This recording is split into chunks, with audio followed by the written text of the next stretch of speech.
Welcome back, girls, to It's Hard Out Here. I don't know why I started like that. Here we she. Let's try that again, shall we? I can't drop the persona. Welcome back, girls, to It's Hard Out Here, the podcast that allows you to sneak peek into the lives of two mildly unhinged individuals in their 20s, trying to navigate the complexities of the modern age, girls.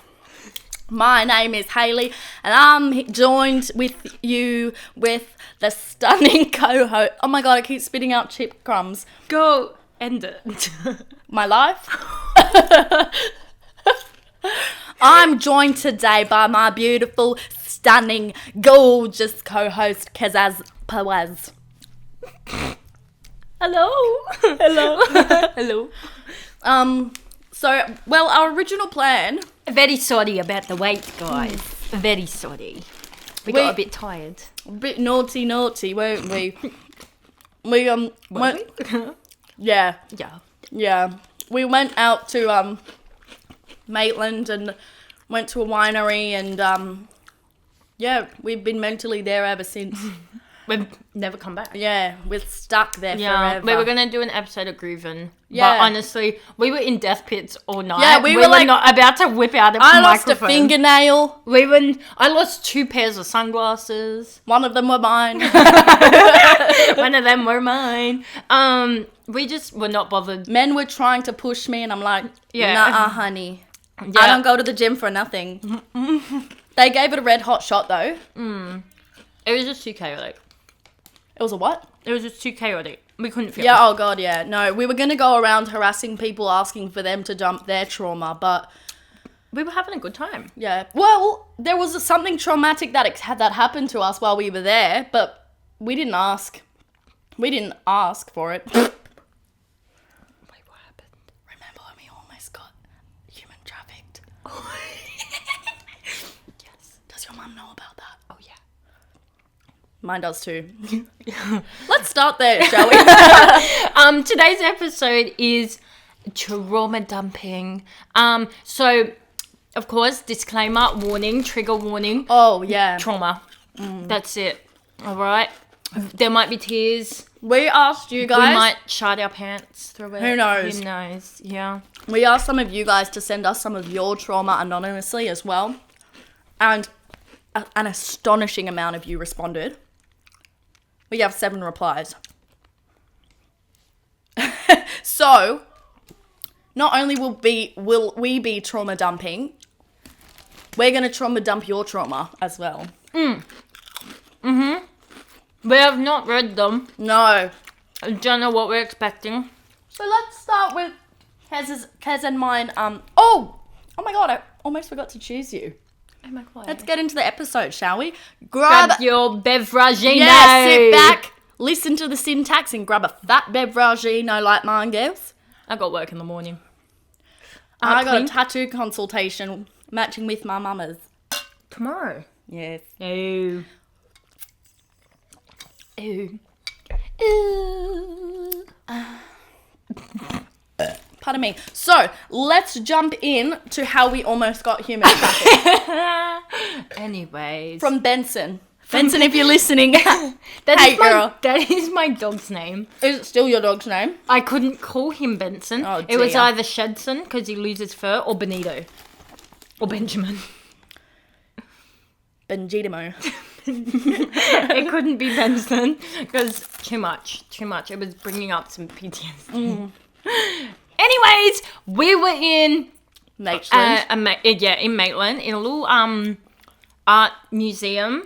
Actually, it was the Regional Art Gallery of Maitland. Yeah, it was not like a little... Big deal. Yeah. Big deal of It Maitland. was the art gallery. We went there. It was my birthday. Went there for my birthday brekkie. We did a little scavenger hunt. We did a scavenger hunt, which was for kids, but we still managed to still fuck it up. failed. Yeah, Yeah. we fucked it up. And after, all of that, and we drawed some pictures. Oh, yes. I've We still got drawed. mine, but perhaps we'll show you another time. I drew some inspiration from some close friends. But yeah, we had a nice time. The food was great. I was so ready for a fat feed after yesterday's shenanigans of almost dying in the death pit and losing a fingernail. But, yeah, we went to the art gallery, had some breakfast, then saw the art. Well, we drew and then we saw the art. We came out and we're just, perusing around the gift shop. As you do. Having a lovely time looking at the beautiful, expensive, artistic jewelry that your art teacher would wear. And this dude... Benson. Yep, our good friend Benson. I still haven't gotten an email back about that. Anyway, Benny Boy approached us. Mm-hmm. And he asked, "Oh, hi, I've got a record store. Would you girls like to, come check it out? It's a Sunday morning, we're like, oh yeah, we're looking for something to do." Harmless. Why am I talking about this like it's a Friday night? It was a Sunday morning. Either way, we're always down for a good time. Don't threaten us. Where was I going with this? Oh. He asked us to go to his record shop. Mm-hmm. And I'm like, look. We've got nothing to do. Yeah, we've got nothing to do, but this is a big decision. I'm going to have to consult with my 3 friends. Anyway. There wasn't much controlling. Yeah, stone silence from Ali and Kez. Kiara was like, yeah, doll, we'll come with you. Yeah, let's go. Why not? And so off we went and we left and we started, walking down High Street, down the main drag of Maitland. Mm-hmm. We're walking. 2 minutes go by, 5 minutes go by. And suddenly our good friend Benson pulls out his camera. Mm-hmm. And starts taking pictures of us. And I'm like, Bessie, what the fuck are you doing? Yep. And then me and Ali, the whole entire trip, Kiara is conversing with Benson. Hayley's just kind of there. I said nothing. Me and Ali are about 2 meters behind these two ready girls. To leg it. Like, we were like holding hands. Mm. We were a little bit scared. And the whole time we were walking, me and Ali we were driving a plan. Yeah. We were planning on how to possibly kill this man if he even tries to touch us. Mm-hmm. He touched us with his camera. He touched me in a way I don't want to be ever touched again. And when he whips out his camera, Kiara comes up with this great idea to go, my dad's just called us. Something's happened. Meanwhile, she's in mid-conversation with him. I don't know when she was supposed to get this call, but we love Kiara. She saved the day. Mm-hmm. We could have been human trafficked for all we knew. Anyway, yeah, she's like, oh, sorry, my dad's just called me. He's got a work meeting. We got to go back to Sydney. Mm-hmm. We got to go. Mm-hmm. So we ran. Well, he was like, prior to that, he was starting to get, like, stuttery and, like, very... You're making him nervous. Yeah. Well, Kiara was with her beautiful words, girls. And she was like, oh, yeah, it's like, what does she say? It's like Charlie and Lola. Charlie and Lola. Ginny and Georgia. Oh. Who the fuck's Charlie and Lola? I'll show you. No, I know Charlie and Lola. Oh, you do? Yeah, well, not Charlie and Lola. Ginny and Georgia. The wrong ones. Close. And he's like, Ginny and Georgia. These two are like, what the fuck? And yeah, so he's starting to like repeat what Kiara is saying. I thought maybe he was a bit under the influence or I don't know, girls, but he was weird. And we ended up escaping. Yeah, we ended up legging it after that. We left. Very promptly. I went and asked, like, the art lady at the counter. I'm like, do you know that guy? Because she was like, oh, bye, Benson, when we walked out the door following him. And so I went to go ask her. I'm like, do you know him? Like, who is this man? What is he doing? Does he actually own a record shop? Like, what is going on? Because Kez checked, and apparently this record store is closed on Sundays. Closed. Very suspicious. There were only 2 images. Doesn't have a website. The business card he gave us was just a sample business card. It wasn't even that because I took it home. Card. I took it home, right? And the ink had come off. It was a stamp. It was like a stamp on a card. Yeah, but it was actually like a sample of a business card that you get to see the dimensions. Yeah. And he's obviously just stamped on it. Yeah. So it wasn't even like a real business card. No images, no website, a random review, which was unrelated. Weird. Completely unrelated. It was and then the response was like, almost like it was like, very good. Even though this person was like, they forced me to do things. And he was like, very good. And we're like... Anyway, I was determined to go see what was up. We were playing detective. I'm like, I studied criminology for a reason, girls. We're going to Sherlock Holmes this bitch. We didn't get very far because he was in the building. Well, I got far and I saw him again.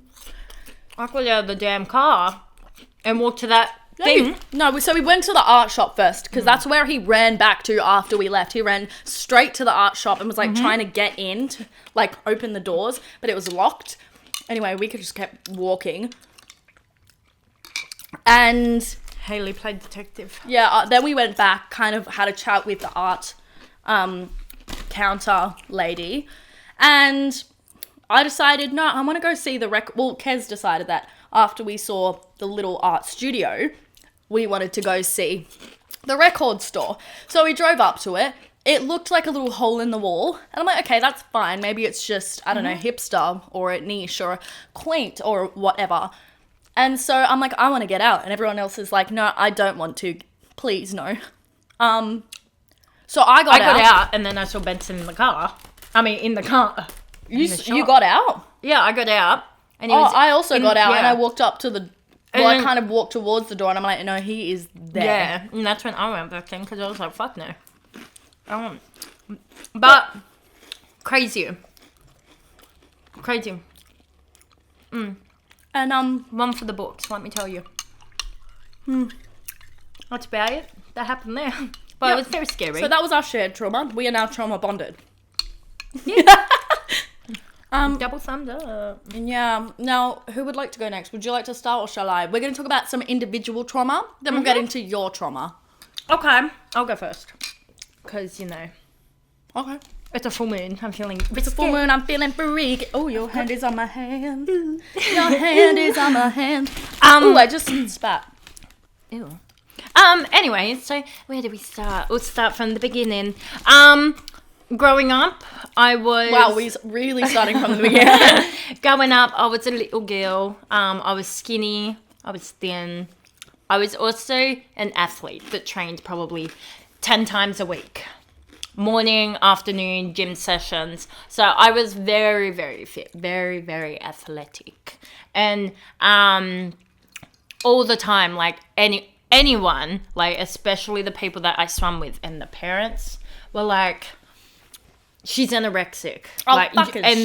And they were like, you're anorexic. And I was like, what are you talking about? Like, at that age, I was kind of like, so like oblivious to like anything. Like, I reckon I was about 14. That's my nana. Whenever I lose a kilo, she's like, darling, you're getting anorexic. I'm like, Nana, stop. I've just been going to the gym. But I was very thin. Evident. But it wasn't... Probably because you were running so much. I did not run. Swim. I did not run. You swim? I swam. Swam. Little fishy girl. I know. So all these parents and all these people around me were like, you're anorexic, go to the doctor. And then they went on to my mum and were like, she's anorexic, you need to take her to the doctor. And my mum was like, girl, what the fuck? And I was like, how am I anorexic and like have the energy to even train? Like swimming, a very hard, sport. But anyway, long story short, you would have been passing out. Yeah, it got me, because I heard it so evidently, so much, and people were just like, she's anorexic, you're anorexic, go to the doctor, do that. Once you kind of hear it enough times, you kind of like adopt that ideology. So, even now, I am terrified to be skinny. Mortified. It is like the same mental damaging aspects as what you'd be if you are called fat repeatedly. Yes, it's a different thing. I feel like just no one should comment on body like stature at all. Like just shut the fuck up. I have had a hard time because of those repetitive comments. Like, it's even now to the point where someone will be like, "You're looking thin," and I'll walk away and like I have to hold back tears. I actually have to hold back tears because I'm like, that is my biggest fear. Like, I'm terrified because I do not want to hear that again. Yeah. And like, I look at my body, and instead of, looking in the mirror and going, I need to lose weight here, here, and here, I'll be like, I'm thin, I'm disgusting, I need to put on weight. And I kind of go through splurges where I just like eat and eat and eat. But I've always had, I've tall. I've always had. Plus, you're quite active. Like, you're walking around, running around all day. Yeah. You work in, like, a pool, so it's like you're sweating all the time. Like, the chlorine makes the air very hot. So I have always had, like, it's only kind of now that being with Logan, I have kind of gone, my weight's fine. Like, it's fine. But even I still have bad days. I have good days. That's normal. Healing is not linear. Exactly. But that has really affected me, and I feel like it's a very niche feeling that not many people who experience the opposite will ever understand. But it is true. It is evident. So let's leave comments about people's bodies. Like, being overweight or underweight. Just fucking leave it. It's none of your business. Are equally dangerous, and commenting on You don't know somebody's what they're going through. like on somebody's body image can drive them to those extremes. Oh no, I lost a Skittle. Do you just pull that out of your ass? Yum. And I eat it. Yum. But that's one big traumatic, like, it went on for years. Even in high school, I heard it. I was never, like, bullied in high school. Just people like, you're so thin. I wish I was thin like you. And I'm like, no, you don't, because I get bullied every day about it. That's still, like, I wish I was skinny like you. I feel like that's kind of a backhanded compliment. The worst comment, the most annoying, do you need a hamburger or two? And I'm like, if only you knew how many hamburgers I could consume. And I can put them away. Especially at that age and what I was doing, my appetite was huge. Yeah. And I was just burning as more than what I was eating. Right. And I was just like, even now, I still struggle to put on weight because I'm 5'10". I'm a tall girl. I've got long limbs. I've got big femurs. They all take energy. Yeah. I've got extremely long femurs. Yeah. I've even got long toes. Not my toes. So that I feel like has been a big one. Obviously, there's been other things which I personally don't feel comfortable saying on camera, obviously. That's fair. Yeah. But yeah, maybe it might be an anonymous response. Maybe another time. Maybe another time. Once we get comfortable with each other. Yeah. And you lot actually start answering our prompts. Our little anonymous, what is it called? A little anonymous form? Link. Survey. Our little anonymous surveys. Once you guys start doing that, maybe we'll share the juicy stuff. Period. Yeah. Right. So I guess it's my turn now, is there? No. Buckle up, kids. Well, I feel like this one won't be that shocking for Kez. I mean, or those of you listening at home, because it's a great party story to tell, and it's one that I do tend to share often. The one where I died.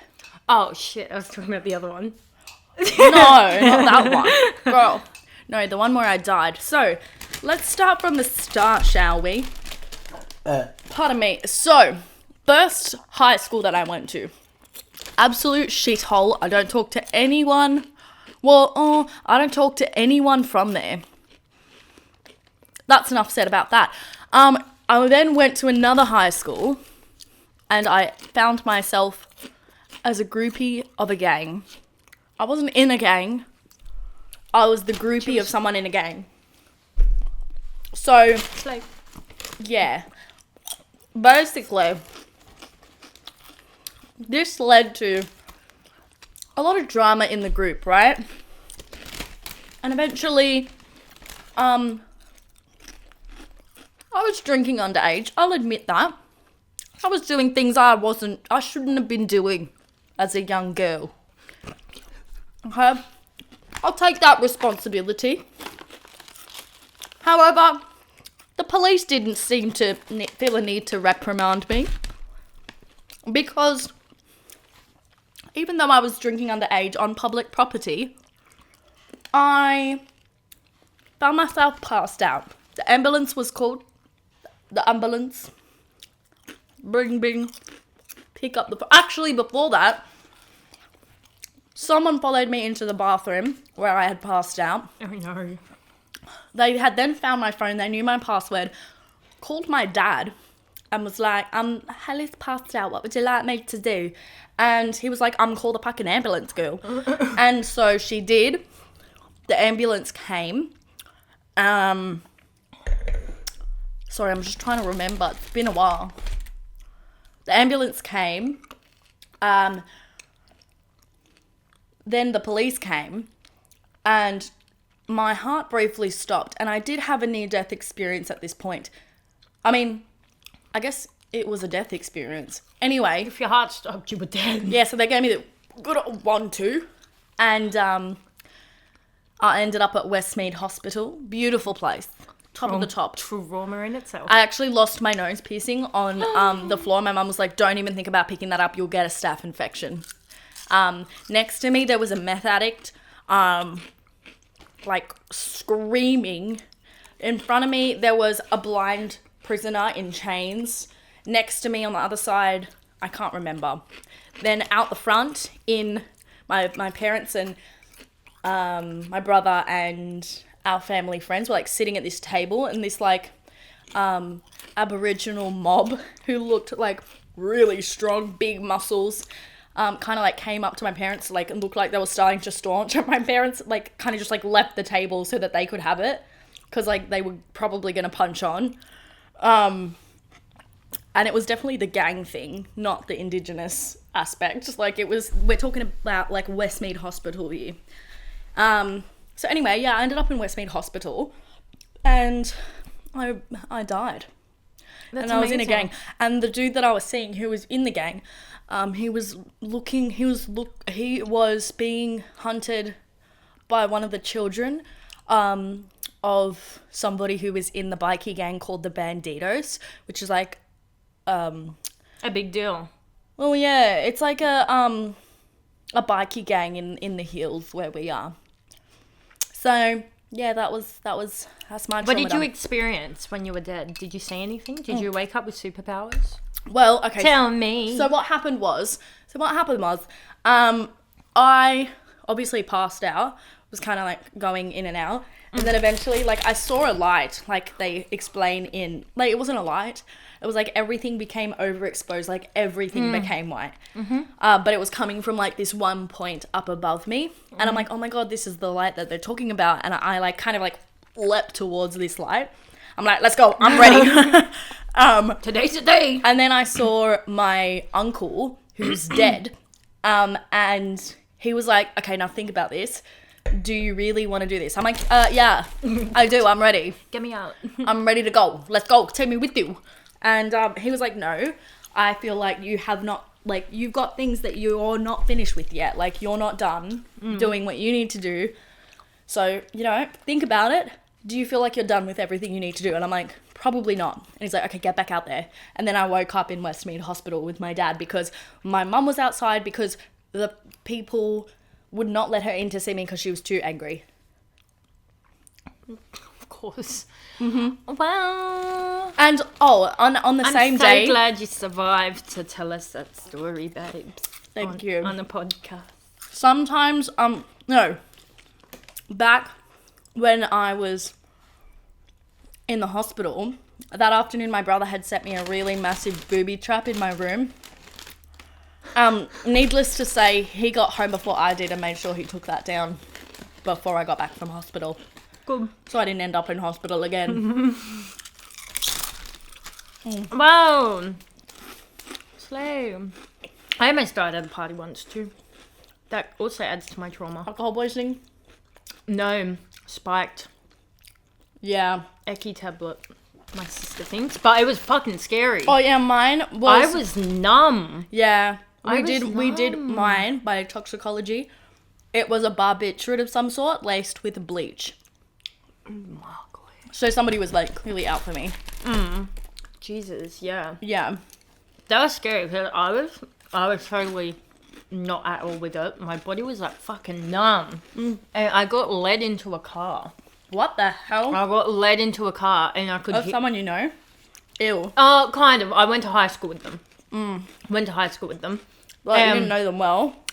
Yeah, I knew of them. Ew. People are so gross. All I like remember is like they had like a camera in my face, like What the? like a torch, and they were trying to get me to like do things with this guy, and Ew. I was like, "No, get away from me!" And I ended up getting out and like pushing out of the car. Like while it was moving? No, it wasn't moving. It was parked at the party, and I Oh my ended God. up getting out and like running to like the street. Mind you, this party was in like on acreage. In the middle of nowhere, past like fucking in the Hawkesbury somewhere. Yeah. Like out in fucking Wilberforce. Yeah, like past there. Oh my and God. and I remember a girl found me and I was just fucking vomiting everywhere. Somebody managed to At get least on. you were vomiting though, because that means like you're able I was to get getting it out. rid of it, but yeah, somebody it kind of shows that there's nice people. You just got to find them. So like a guy managed to get my password out of me and call my sister. My sister drove all the way back to this party, which From like Port Mac. no, it was in Blacktown at the time. And then what I think it was about a 45-minute drive. It felt like 5 minutes that she was there because I was Out of it. out of it. But it was so weird. That's why I really dislike high school immensely. I just like humanity. That was at the formal after party. Yeah. So somebody I went to school with. I don't did really it to have any me. friends, so like I went Well, to no the after thing parties. was, I didn't have friends in this year either. I was kind of just like the new girl that was targeted. It was fucking scary. I kind of have my suspicions on who it is. Yeah. And he's a mutual friend of, another mutual friend kind of down So the like line. a couple of degrees of separation. So, yeah, really scary. People Odd suck. feeling. My legs were almost like, it just felt like jelly. Yeah. I was I completely surprisingly fucking out of it, huh? like because I was drinking so much as a teenager, I remember a lot from my experience because I was just so used to drinking. So like I didn't blow, but like when they took my bloods, I was like 0.23, 0.25. The legal limit is 0.05. I was 5 times the legal limit. Jesus Christ. Like, I should have been dead. But I was just, like, my liver was just, like, so used to it. Yeah. I know damn well at this party, I think I had 2 shots and 2 drinks. That's it. So I knew damn well obviously. damn well I wasn't drunk.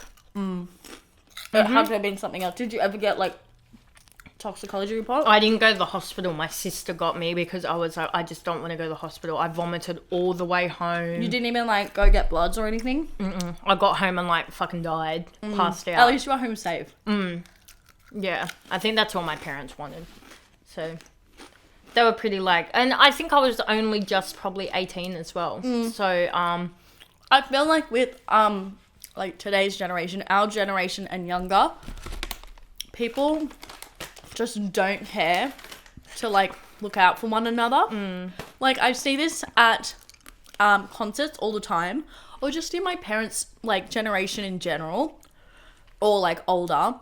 People are generally looking out for one another, checking for people's well-being. Like, if you're at a party and someone's super drunk, you take care of them. I don't know, that's how my parents always raised me. Like, they were never like, you can't drink. It was, you can get drunk, but you better make sure that you and your friends are taking care of one another. But in, like, as I it feel like, should be, it's like yeah. common courtesy. I feel like into today's generation, and what I mean by that is, like, our generation and younger, People are just like, oh yeah, I'm gonna get fucked up, do whatever I want, fuck everyone else. Rah, rah, rah, rah. You know what I mean? Like, they don't care. It's very self-centered. Yeah. It's a bit scary. Scurry. All right. Are we ready to read everyone else's trauma? That's enough about us. Oh my god! Oh my god! Wait, I don't think that's. Is that all of them or is that just one? No, I think that's all of them. 1, 2, 3, 4, 5, 6, 7. Okay, all right. Or is that 7 different? Response. No, that's all 7. Okay, let's start with the top. Yeah, we'll take turns. Wait, hang on. Wait. 1, 2, 3, 4. Okay, you start. God damn. Okay. Being told in your face by your parents that that they never wanted you and that they should have gotten an abortion. Okay, this is something I want to do. Oh my god, no, not something I want to do. This is a topic that I want to do an episode on, because there is a whole Facebook page dedicated to parents posting about how they regret having their kids, and they'll post publicly about it. Yeah, and that's so shitty. I'm so sorry you've experienced that. Yeah.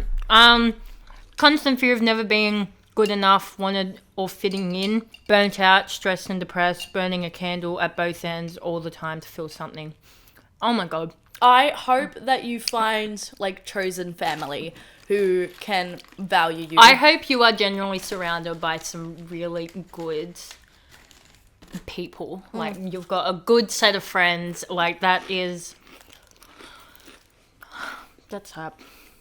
I mean, imagine your parents telling you that, though. I work with a lot of parents that shouldn't have had kids. I work in, not child protection, but in out-of-home care. So kids who have been taken away from their parents. And a lot of these parents shouldn't have kids. And then a lot of our carers can't have kids. So, like, looking at those, I'm just like, oh, I wish that, like, people who couldn't have kids, like, I wish that the people who deserve to have kids could have kids, you know what I mean? And I guess our carers do have kids, but they're not biologically there. And I'm sorry that your parents, who probably shouldn't have had a kid, shouldn't have been allowed to have kids if they're making you feel like that, had a kid and made you feel like that. Yeah. I agree. Why have a kid if you don't want the kid? Yeah. That's how I feel. If I don't want a kid, I'm not having a kid. I mean, and that's why I don't have kids. I'm like, 23 going on 24. And I'm like not certain whether I want kids. So I'm like, no, definitely not happening. I don't want to put the kid through that emotional turmoil. Yeah. Plus, I don't Because it's not all about you. Once that kid is it's out, all about them. It's like you are not only are you damaging yourself mentally, but you are also damaging that kid. Like, yeah, you are just... It's literally, as soon as that kid is born, you have to do everything in your power. Yeah. To keep them alive. Mm-hmm. And that's evolution. Yeah. All right, next one. I don't know if we can say this on... I'm just going to say it. It's our podcast. I was raped... actually, let's give a trigger warning. Sexual assault. Yeah, trigger warning. Drugs. A big one. From what I can see. Yeah. So this one is a big trauma trigger warning. Yeah, this everything. Yeah. So I feel like if you guys wanted fun trauma, maybe end here. End at mine and Hayley's trauma. You can laugh at that. We don't care. But we don't laugh at our trauma. We don't know these people, so we don't wanna... I would love to hear your support though, if you guys want to stick around. I feel like it's good for personal growth to hear other people's trauma as well. So thank you all for sharing. All right, let's get into it. I was raped by a couple on meth. The last time I cut myself, a pretty lady thought it was cute and asked if I liked to be hurt. My partner was 40 while I was 23, and I saw her the last time in a hotel room, drunk and period blood bleeding on the bed, telling me that it was such a shame no one had ever noticed or witnessed me, that it was a shame that the world was unkind. I am fighting the thoughts telling me I am an insect and an intrusion. I've witnessed people at their worst. People have accepted and loved me at their worst. I have to be better than this. I first self-harmed at 8 years old. That breaks my heart. That is really sad. I'm sorry that, no one... I feel like 8 years old, that's like such an early age. Something must have like really bad must have happened. If I think about what I was doing at 8 years old, I wouldn't have even known what like self-harm was. So it's just sad that, somebody that young was hurting themselves. I feel like you have to go through a lot of emotional like stress. Yeah. To be doing that at 8 years old. And I'm I'm so sorry you did not have the support around you to deal with that in more adaptive ways. Mm-hmm. I'm actually speechless. Like, again, this goes back to my people can be so shit. And when it comes to sexual assault as well, I feel like that's something that I do not tolerate. That, animal abuse, child abuse, that's like things that I'm like, no, that's disgusting. Yeah. Because that's something that is so easy to take from someone. Yeah. And there's just like no excuse. You're just abusing your power. Their youthfulness, their pureness. Yeah. You take everything. Like almost like their pureness. Like you can't get that back. You take everything. It's really sad. And I'm sorry again. This next one is a long one. I'll do this next one as well. I'll read that one and then you do that one. So. Oh, okay. So needless to say, me and Hayley know this next one. We know the person. It's funny. It is. At the end of the day, it's not funny, is it? It's serious. No, it's not really, is it? I just spat chip on you. I'm so sorry. The first time I did anal was also the first time I did ketamine. I shat myself and it got caught. I shat myself and it got caught in my G-string. So I sat in it on the Uber ride home. It's so funny because I know exactly who wrote.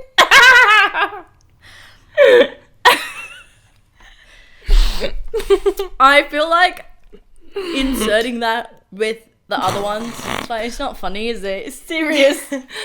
Oh no. But she really came and was like... Sliced it in half.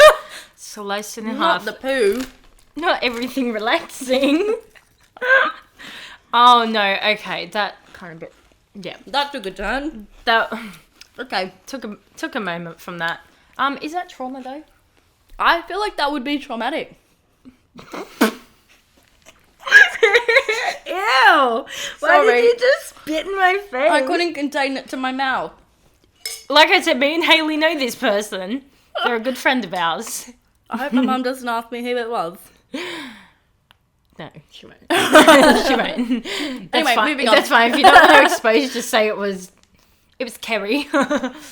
No, it wasn't. I swear. We want to protect this person at all costs. All right, moving on. So, this is back to serious trauma. This one's kind of, This one's lengthy. Yeah, back to being serious. So, have your laugh. Rewind if you need to. Listen to the story again. And then let's move up. Pardon me. Oh, all right, I'm ready. Okay. I'm not ready. I needed to burp again. Okay. Have a moment. It's okay. I know, I'm just uncomfortable, you know. All right, now. Do you want me to read? No, it's okay. I got it. All right. I was dating a girl. It was my first ever relationship and my first ever same-sex relationship. We were together for over a year, and for the last couple of months, the whole relationship was not going well. She was emotionally manipulating, and I felt so worn down. I finally worked up the courage to tell her one day that I wasn't happy, and she got mad and turned the whole thing around on me to where I was apologizing. Girl boss, gaslit, gatekeep. But it's not funny because that is emotional manipulation. That's emotional abuse. We finally broke up, but we were in the same friend circle, and they all saw how she treated me and gravitated more towards me, but they never left her out of anything. She got jealous, and so she made up a lie and told them that I had sexually assaulted her, which of course wasn't even close to anything of the truth. All of my friends believed her, or at least took her side, and I lost all my friends. None of them even bothered to message me to ask if it was true or my side of the story. These people were my best friends, and they all blocked me without a word. I lost absolutely everything and everyone I was closest to and loved. I lost absolutely everything and everyone I was closest to and loved. I was lost for so long. To this day, they still believe it's true. It still absolutely ruins me to think they are people out there I have sexually assaulted. Thinking I have actually There are people out there someone. thinking that I have actually sexually assaulted someone when it is not something I'd ever be capable of. People, man. Emotional abuse, I feel, is so much more like, there's just something about it that just shows so much like. Look,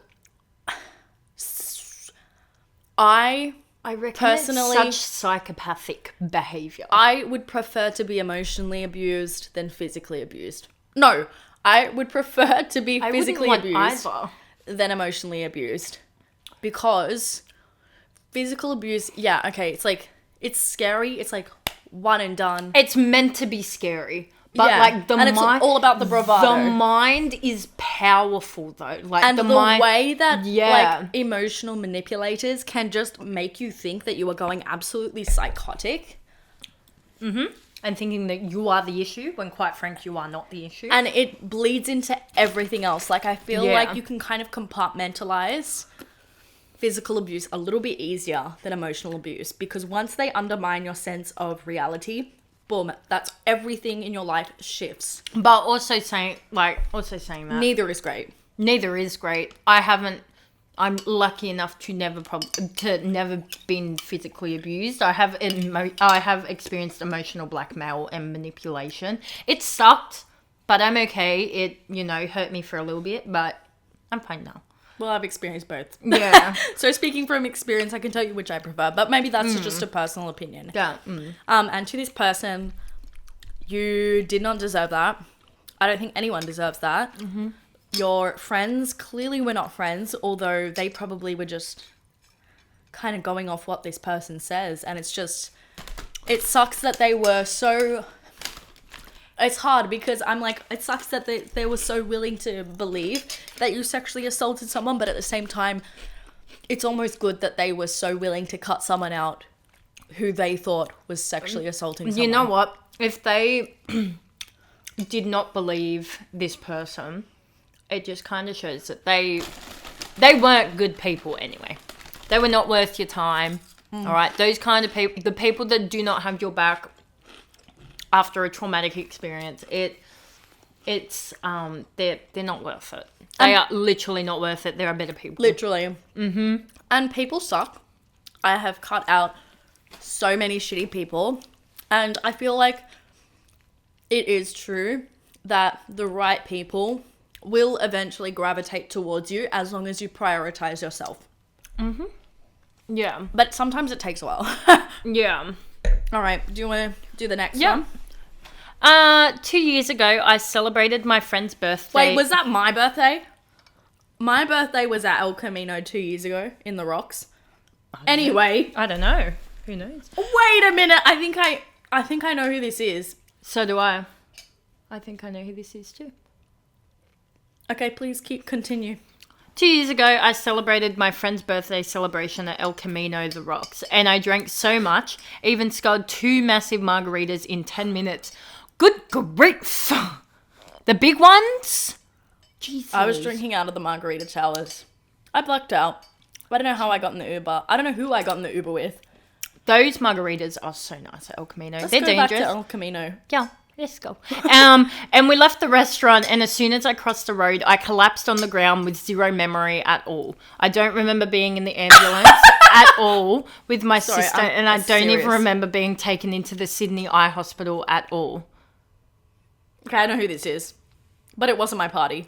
I know who this is as well. The next morning I woke up and I asked what happened, as I had no idea what happened. And my parents explained what happened. And I got the biggest wake-up call ever afterwards. Girl, we are proud of you. We love you. I know who you are. Okay, I know who you are. And I was laughing because I knew who you are and because of the inside joke. But I love you and I'm glad you're safe. We are very glad that you're safe. It's because we don't know what we would do without you. Yeah. It is kind of sad though, having a wake-up call after something, bad. It's it's honestly a shitty feeling when you have to experience something bad for your mind to finally go, I need to change myself. Am I the villain? Am I the drama? Yeah, it's kind of like, wait, it's me. I'm the issue. I'm the problem, it's me. Yeah. But I can tell you, to everyone else listening, the person whose story this is, I feel like she's grown so much. She has cut shitty people off. She went, she was hanging out with us one weekend at a festival, pretty much didn't drink the whole time, as someone who blacked out and ended up in the Sydney Eye Hospital. So, the wake-up call, she took that seriously. Mm. She Good has on you, grown. girl. Mm. We love. Hello. Okay. Next. Women in sport. Oh, dear. I don't know if I know any women in sport. I don't know who this is. I don't know. Okay, anyway. Women in sport. Why are we not respected in the same way men are? Why does our supposed inferiority of biology mean we are ridiculed and not in conversations regarding great Australian sporting people in the same way men are? I'm just going to pause there for a second because I think this is a really great point. And that was a really beautifully well-written sentence. I agree. And that is the really quality nice. of the dialect here is very fucking good. mint. Very good. Very nice. Very nice. But this is also a topic that we want to discuss soon. So whoever this is, if you would like to present yourself and you would feel comfortable doing so, we would love to have you on the podcast to, kind of discuss this with us because I think it's a very, very important we issue. have put this down as a topic because I think it is big and I think it is an issue that I think gets overlooked and people think it's not serious, but it is. Yeah. Yeah. So let's just continue. Our swimming girls are better than the men. Our soccer girls always perform better on the international stage than men. I'm sick of women not getting the treatment men do. Name a better Australian athlete than Sam Kerr and Emma McKeon. You probably can't. I could go on, but for now, thanks for listening. Yeah, thank you so much for that. I love that.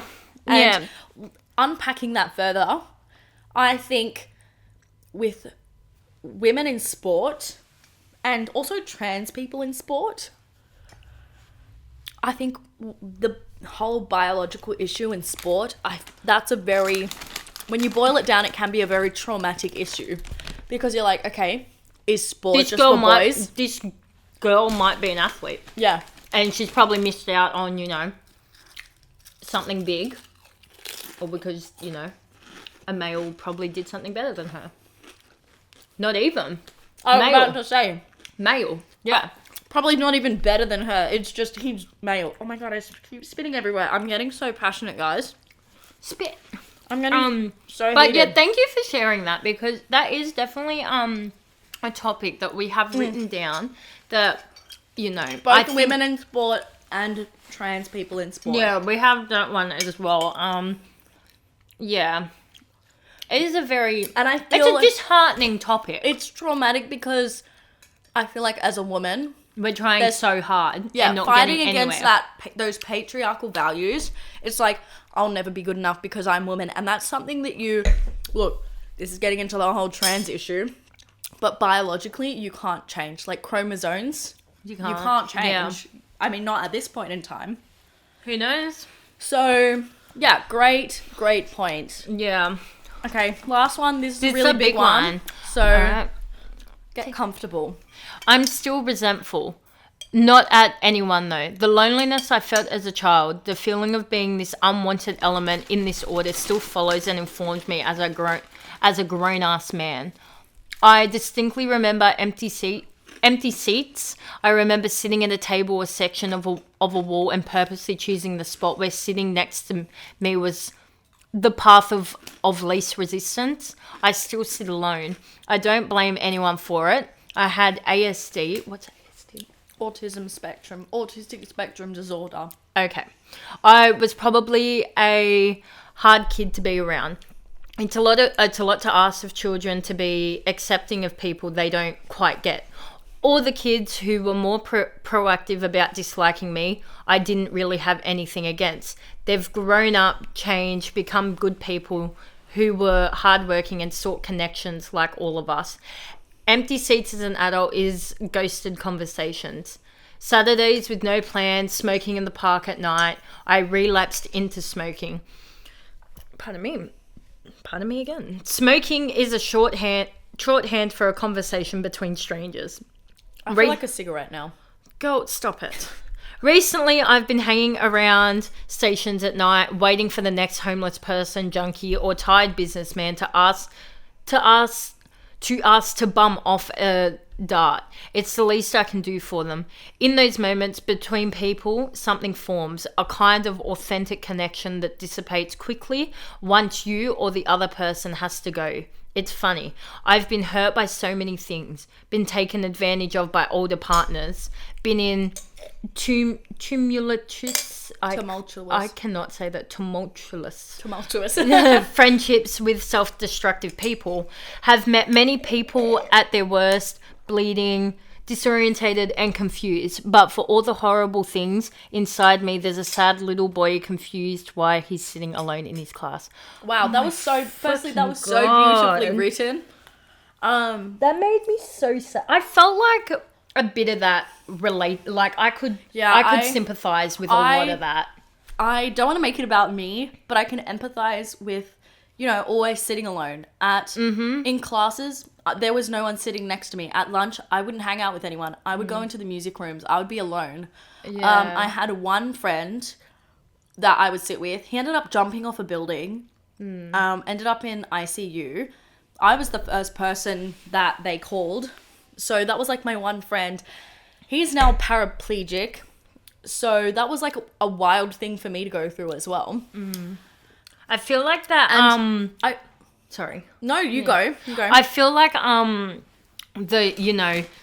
being around so many people but still feeling like an outcast is such like I still do it now. Like I kind of dissociate if I'm in an overwhelming situation and I'm around people that I know damn well I feel comfortable with, but then a sudden bit of me just goes, what am I doing? Who am I? Yeah. Why do I feel like an alien with these people? Yeah. Like it's such that whole smoking at the station. Yeah. Waiting for it's very visual. somebody to come. And I think as well, this person needs a big hug. Big hugs from us. Big hug. I think as well, as a teenager, and I know with one of our family friends that even a kid who's 2 years old is experiencing the same thing. And I'm like, I hate that she's experiencing that so young, because I know what that's like and it's hard. But then you kind of learn the lesson that, I mean, at least I did from learning, reading a book or something, which is a great thing to do when you're alone. I feel like that's, someone who's very independent, that's a very independent person thing to do, to read, because you do that alone often, unless you buddy read. And I read a book one time, I can't even remember which book it was, and it kind of brought up the idea of, befriending that loneliness. If you can befriend that loneliness, then you don't have to be insecure about that. So now I kind of seek out that loneliness and I become hyper independent. And I find it really hard to make friends now. I agree completely, because I'm a big reader as well. I'm a big book nerd. I love being at home alone. It took me a very, very long time to go, I'm going to do this by myself. Because all the time I was like, I need to be with somebody. My social anxiety would kick in. I love doing it when I travel. But when I'm at home, I still struggle. Yeah, but now I've kind of just learnt how to be in love with things by myself. Yeah. Kind of thing. Like, I'm always, I love being by myself. I can do so much. I find, sometimes I feel more drained than other days, and my social battery will be completely low, and I just do not want to be with anyone. Like I said, that's probably got a bit to do with my anxiety as well. Yeah. But my social battery, it's only ever half full. Yeah. I feel like for half this, empty. depending on which way you look at it. I feel like this person is really seeking that external connection, though. Like, I guess for us, maybe we're introverted. I feel like this person is maybe extroverted. And just but they're need someone. They're just struggling to make that connection, maybe because they don't understand those social cues or, whatever it is. Because, like, someone in my family has been diagnosed with autistic spectrum disorder. I can't remember which one it is. And I feel like I definitely, embody aspects of it as well. In that I find it really hard to understand social cues. And I come across as very abrupt, very cold, very hard to connect with. And it's really hard to make connections when you don't understand the non-verbal cues that other people are sending. Yeah. I think growing up with ASD, anything, all right, that, is a niche, not many people have it, or, it's only in a select few. I think it's hard. Just in general, as a kid, you need to have friends. You need to have you need to have somebody. It growing takes up. You take a big hit. Yeah, like going through school by yourself. Well, I hope you found your safe space now. I hope you found a safe person. Yeah, like I hope there's a comfort person in your life that you can just fall onto whenever. And I guess not everyone is lucky enough to have that, though, which sucks. Yeah. I had that for a little while. Yeah. And then I realized that they're actually a really shitty person.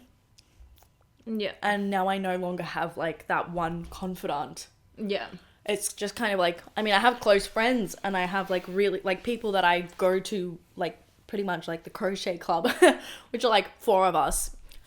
And I feel like we're quite close. Crochet club. I feel like we're quite close.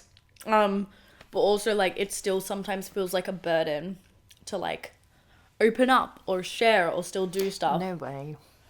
You can open up to me, darling. Thanks, darling. No worries, darling. I'm pretty sure I've sent you photos of me crying. And I'm like, I feel like crying. And I'm like, I cry. I love recording things. And then I go through a euphoric episode. And I'm like, I'm the happiest person on this planet. And that's Mania. Oh my god, Mania? Hayley Marshall? Mania? Stream on all streaming platforms. Streaming services. Yep. I don't know streaming services now. It's like... But yeah. Wow. That was a very, I feel like that was a heavy episode, but a very therapeutic episode. I feel cleansed. I feel heavy, but I feel cleansed. Yeah. I feel understood. I'm wow, you guys are really our people. Yeah. I love that we're all a little menagerie of misfits, as my mother would say. I just hope ketamine girl's okay. I'm sure she's out there fine. Yeah. Ketamine, don't do ketamine, kids. Not when you do anal, clearly. Maybe never. Don't do ketamine. Yes. Maybe veer towards other drugs. Steer away from the ketamine. Jesus Christ. Yeah. Don't you do social work or something? I do, but it's only the people who have kids. They're the people who can't do drugs. So if you're a parent, don't do drugs. If you're not a parent, do drugs responsibly. Go ham. Go ham. Fuck it up, sis. Go ham. But that was all of them. Thank you a lot for sharing. I know that sometimes, it is hard to share. Absolutely. I find, a lot of what I am feeling, I struggle to put into words, which is why I do like writing, Yeah. because I love a can good actually creative outlet. express myself via writing, whereas And other you don't people... have to share it with anyone until Yeah. you're ready. Yeah, so... I also love therapy. Get therapy. I recommend it. Also recommend medication, you know. There are plenty of options. Yeah. Cognitive behavioral therapy is a great one. A therapist, medication, maybe avoid drugs. I don't know. You do you. Yep. Guess so. I don't know what we're going to talk about next week. You know what? I feel like doing a bit of a heated debate next week. What do we disagree on? The both of us? What do you mean? Wait. Yeah, what do we disagree on? Or should we find... You know what? Let's do a topic next week. Girls versus boys. Are we going to find boys? No, we're not finding boys, but we're going to talk about different aspects. You know? Maybe mental health in both. Like, who's healthier? I mean, Yeah. we'll sort that out. We'll do a girls versus boys topic. And we'll brainstorm. What does that mean? We'll storm our brains and we'll put it onto paper. Yeah, but what does girls versus boy mean? I don't know. Here we go again. Here we go again. Okay, well, we'll come with you. We'll come to you. Okay, this is getting worse and worse by the second. We'll be back next week. We will be, not next week, 2 weeks. Yeah, we'll be back soon. Yeah. If we can make it next 2 weeks. Who knows? Next fortnight. Who knows with us? Who knows where... Stay tuned on our social medias. Who knows where 2 weeks will... You know, I'm trying where to we'll eat be these in 2 chips and I weeks. keep opening my gob. Yeah. Anyways, you know, one time, trauma as well, one time I was eating the crumbs in like Pringles, and you know how you have to kind of like... Shake it. You know, like drink it Yeah. kind of thing. A crumb went into my eye and scratched like my eyeball, and I thought, and like I just kept rubbing because I thought it was in there. And then when I went to the doctor, they were like, "You've scratched your eyeball, man." And every time I do that with chips, I like panic and close my eyes when I do it. So please close your eyes, goddammit. You didn't even ask if I wanted crumbs, bro. No, I took it before you got the chance. What the hell, man? That's alright, I ate all your Skittles. Wait, what was our Oh, Anyway. I remember our tagline. We came to slay, we stayed to gay. Period. And on that note, Thank you. Bye. we'll see you next fortnight. And it's been really, truly It's been hard. hard out. Are you gonna sing it with me or not? Okay. It's been hard out here.